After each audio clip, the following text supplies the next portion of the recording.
Hello and welcome to Éire. My name is Ben. Today in this video we're going to be taking a look at the F800GS Adventure and why I think it is probably one of the best used bikes to buy on the market at the moment, in particularly the 2013 model. How we plan to get to a decision on that, it's quite easy. I've done an F850GS Adventure video at Joe Duffy BMW in Dublin, link in the top right. But watch this video first and of course you can have a look at that, and I'm going to do a comparison between the two, and again it's just going to reinforce that decision. On the other hand, I've done a full review on this bike, so for those, this isn't a review because I've already done one. I did it about a year ago. It's on my homepage, so if you want to check that out, I take the bike for a ride, I go through it thoroughly, and I'll put the link at the end screen. So without further ado, let's get started as to why I think this is probably one of the best used bikes to buy on the market right now.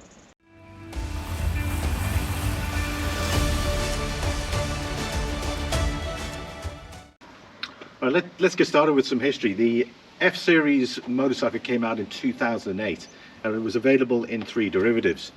There was an F650 and there was an F650. Now you're probably thinking, what do we mean by that? Well, one was a single cylinder and one was a twin, the parallel twin. For some reason they ran the two. They eventually phased out the F650 single cylinder and that became a model on its own, which resulted in the G650GS, which was my first starter bike. And the F800GS continued on and proved to be an exceptionally successful motorcycle, was the F800GS. It had 21-inch wheels on the front, had great off-road capability, great suspension travel. I think it was 230 millimeters of suspension travel. The capabilities of the bike off-road were just amazing. The riders in that were complimenting the bike at that particular time, and it just kept on going. 17-inch wheel at the back. The option for ABS, switchable ABS, was available, but it was an option back then. And then of course we move on to about 2012, 2013, when the facelifted F series came out. They discontinued the F650 single cylinder, that was a bit earlier on, and then of course the F650 twin was phased out to a new F700GS, and that improved the power and torque slightly. It wasn't a lot. And then the big boy came out, the F800GS Adventure. Now, in my opinion, it probably came out because the R1200GS was going liquid cooled. There was the middle market was starting to get a bit exciting with the competition from the other manufacturers. That the GS label on the F was warranted, and what the GS Adventure label provided, it gave that bike its distance, because the F800GS had a limited fuel tank capacity of about 16 litres, and of course you had to work your stops in to your travels, whereas the new 24-litre fuel tank on the F800GS just gave you that capability to go so much further. You're probably looking about between 500 and 600 kilometers. Now I know 600 is a bit of a stretch, but I've gotten over 500 on this with a bit of reserve left, so that's what I think in my opinion. They kept the F800GS very similarly. The specification was very similar to the F800GS, so little was changed from your suspension to the wheels. The suspension travel remained unchanged. The only major differences were, of course, the side fairings, where they wanted the bike to look different. There's nothing worse than having an F800GS and an F800GS Adventure that look exactly the same, because then people start wondering, like, is it worth paying that a little bit extra? So obviously they needed to make the bike a bit wider, and you'll see that when you look at my F800GS review. You'll see it from the front. Now obviously they needed that as well because the fuel tanks at the back were bigger. So obviously you couldn't keep the bike slim on the front and then have this big ass sticking out at the back. So they needed to bring out the fairings to kind of match that and to balance out the bike. There was also a potential to reinforce the rear subframe, and that was generally for luggage weight. Obviously with the older bike, it was struggling a bit with regards to big cases on the back, kind of overloading it. As you see, a lot of adventures out there, they go on these big adventures and they stack load these bikes. They overload them. So the issue there of the rear subframe had to be reinforced, and that's exactly what they did with the GS Adventure. The basic design from the F series is pretty much continued on. So the design itself has been very successful, and you can see that evolution from the F800 to the F850GS Adventure. You know, if you put the bikes next to each other, you can see where one comes from the other. That's what I mean by evolution. When I mean revolution, you know, it's a total change from the standard. That is something that you don't see in the F850GS Adventure and the F800GS Adventure. When we compare it to its F850GS, there's a couple of things that the F850GS Adventure, there's a couple of things that stick out to me. Now, first of all, the robustness of this machine. The F800GS, you can see it. It's meant to be taken on. You can see they've got plastics protecting it on the side in case it bashes things. It's going to go through some heavy landscapes where the rocks and that are going to hide. It's going to experience some degree of bashing, bundu bashing. So what they did here was, obviously they've got the engine guard brackets there. On the F800GS, they've got plastics here. The nice thing about that is that if you do get some impacts, again, it's not going to affect the side too much. On the F850GS, on the other hand, they've color-coded this whole section here, which for me, I don't know why.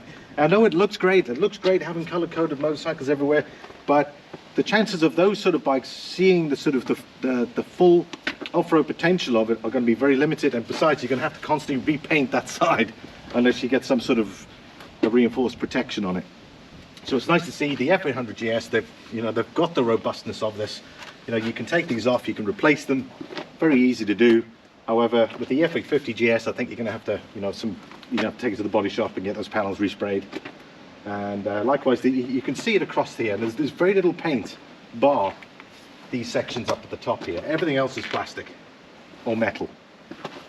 With regards to rider's comfort, both bikes, the F850GS Adventure and of course the F800GS Adventure, both have the rider's comfort seat. Now initially this might be an option depending on what country you were in originally.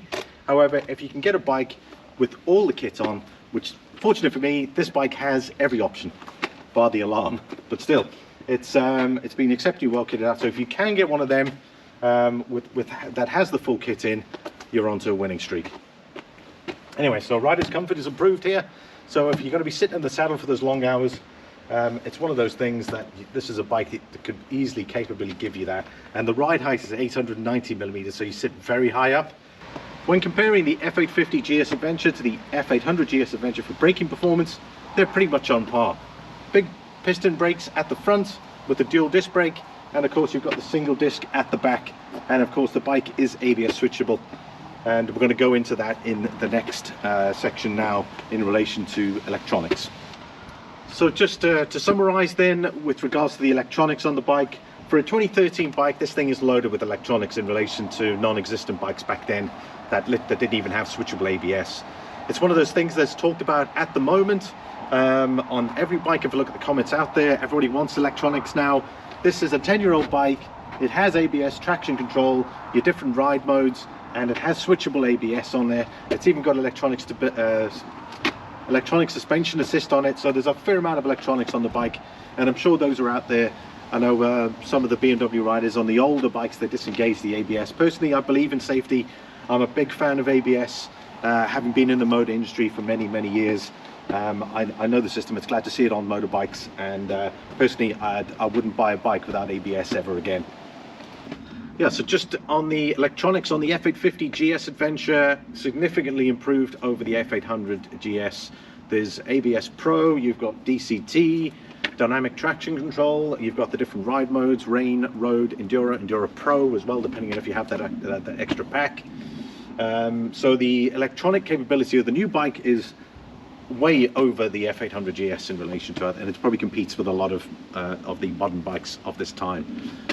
So that is one big plus on the F850GS Adventure. Just to talk of the ride modes, like I said, this bike has the Enduro mode and of course has road.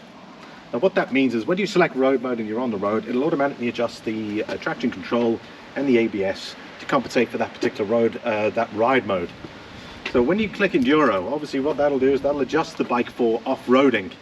And again, it'll allow certain slip in certain areas. However, it is fairly well controlled. So you've got the traction control system and the ABS working together to give you that Enduro mode capability. However, on the new bike, the F850GS Adventure, you've got road, rain and Enduro. Personally, I think rain is a complete waste of time, and it's probably one of the reasons why they've offered it is because everyone else is offering that particular mode. All that the rain mode does, it will obviously tweak the ABS and reduce the throttle response. So obviously it'll reduce the power. It'll increase the sensitivity of the ABS and the traction control system. However, the system is already, like the road mode on this system here already automatically has the traction control already engaged, and of course the ABS. So I think it's just it's one of those, well, let's put the mode in just for the sake of putting the mode in. The two important ones which are big is the Enduro and Road, because they're totally different. However, the rain mode, I don't know, let me know what in the comments do you think. Do you think a rain mode is worth putting into a bike? Let's look at engine performance between the F850GS Adventure and the F800GS Adventure. The engines are very similar, although the F850 features a new parallel twin. The power rating between them is 95 brake horsepower on the F850GS Adventure, and it's 85 on the F800GS Adventure. Personally, 10 brake horsepower, I don't think it's going to make too much of a difference. The engine torque is 83 Newton meters on the F800 GS Adventure, and it's 92 on the new F850 GS Adventure. So again, not really much of a difference. Fuel consumption ratings, you've got a slight difference there, although claimed for this was 4.7 litres per 100 back in 2013, and incredibly I am getting phenomenal fuel consumption on this bike considering the trips I've done. And we've included that on my bike review a year ago. I was getting about 3.8, 3.9 litres per 100, which is unheard of. And that's why I said I'm just getting that incredible range on this bike. It's fantastic. I've kept the BMW service history up to date on it as well. It's been regularly serviced with BMW. So again, the engine's just performing sweetly. The F850GS fuel consumption, I believe it's 4.1, somewhere in that sort of territory. So obviously lower than the old one officially. What is interesting enough, the fuel tank is 24 litres on the F800GS Adventure and 23 litres on the F850GS. But I suspect there's a reason for that, is obviously to keep the engine as an EU5 engine. That probably had to, obviously it wouldn't have been as powerful, I reckon, probably because of that. And also the bike is more fuel efficient figures wise when compared to the old F800GS Adventure, that they could lose a kilo of weight, obviously to help reduce the weight of the overall bike. Well, when we compare lighting systems between the F850GS Adventure and the F800GS Adventure, that's one of the things that lets down the bike, in my opinion. Obviously back then LED lights were kind of fairly new and expensive, so options for LED headlamp units just weren't there. Obviously the new F850GS Adventure has all the LED lights that you'd ever want. However, what is interesting was with the lighting indicators are in LED on the F800GS Adventure, but the main unit was halogen for some reason. So they gave you the option for LED indicators, but not for the main headlamp unit. So I think that's a bit of an afterthought. They probably should have brought out a headlamp unit, because more than likely whoever bought this bike first probably would have put it in just to give it that different appeal. Another thing where the F850GS Adventure scores big is the dash for the bike. Obviously with all modern dashes now, everything's gone to the digital look. This has still got the analog look, as you'll see in my F800 review video. Be sure to check that out, link is in the end screen. So obviously the new dashes are all digital and display in that, but you know, probably one of the things that kind of think in the back of my head, it's the only way to tell how fast and how your rev current is looking. So when you are doing these epic long journeys with the bike, and obviously there's no roof, you're not surrounded with an anti-rain protection in these vital areas, so you never know, something might happen, whereas the speedo or the electronic screen, something happens to it, there is no way you can tell what speed you're doing if there is an issue with that electronic digital screen. Obviously if you've got a GPS system you can see how fast you're going, but again that is a system outside. The analog system in these bikes is very robust for sure. It hasn't given me any aches and pains. The digital screen on the right is very simple, gives you your fuel consumption, it gives you what gear you're in, temperature, that sort of stuff, and that's probably the vital stuff you need if you're going to go on adventures. You need something very straightforward. However, obviously the new dashes, hey, anybody would like them. It would be nice to see if they came out with an aftermarket mod for this. Would I be interested in, I don't know, maybe from a modern perspective I'd say yes, just to kind of see that center screen change a bit. But there's something authentic and original about seeing bikes with their old dashes in, and you know, some people like them, some people don't. But yeah, that's one of the things about the F850GS that's nice. It's got that nice modern dash, but personally I just think, afterthoughts wise, if you're going on these long adventures, if something happens to that screen and you can't see what speed you're doing, you're done. Looking at the differences in suspension travel between the F850GS Adventure and the F800GS Adventure, what do you think I'm going to say? They're exactly the same. So we've got a bike that is about 10 years old, and the suspension travel back then is no different than the new F850GS Adventure. So for me, that is a big thumbs up in relation to it. So they've kept the suspension travel exactly the same when compared with the older bike.